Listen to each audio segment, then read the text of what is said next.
میں کلاس 6 میں پڑھتا ہوں. ابھی ہمارے ٹیچر ہم اسکول میں ہمیں پڑھا رہے ہیں. جب 1 دسمبر کو ہمارے اسکول سے چھٹیاں ہو جاتی ہیں ہمارے والدین بھی نہیں پڑھا سکتے ہمیں, اسی لیے ہم یہاں پولیس تھانے میں آ کے ہم اپنی تعلیمی سرگرمیوں کو پورا کرتے ہیں. بلتستان میں ہمارا ایک تھانہ ہے گلتری.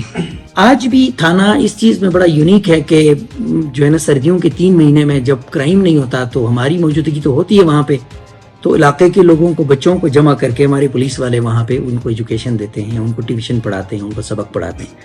تو یہ ایک نئی چیز ہے کہ تھانے کے اندر بچے بیٹھے ہوئے ہیں اور تعلیم حاصل کر رہے ہیں. گلتری تھانے کی حدود کا جو علاقہ ہے وہ ایک بڑا یونیک علاقہ ہے. وہاں پہ سال کے 6 مہینے جو ہے وہ علاقہ سنو باؤنڈ ہے, وہ بند ہو جاتا ہے اور 6 مہینے کے لیے کھل جاتا ہے. کرائم دیکھے تو ایکسیڈنٹ اور پیٹی کرائمز کے علاوہ وہاں پہ کوئی ایسا کرائم درج نہیں ہوتا.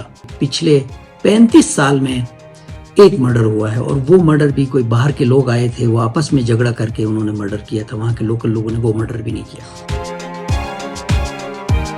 اس علاقے کی نزاکت کو دیکھتے ہوئے, وہاں کے لوگوں کے ہارڈ شپس کو دیکھتے ہوئے, پولیس ڈپارٹمنٹ کا جو تھانہ وہاں پہ ہے وہ نہ صرف کرائم کنٹرول کرتا ہے, اس کے علاوہ بڑے سوشل کام بھی وہاں پہ ہم سر انجام دیتے ہیں.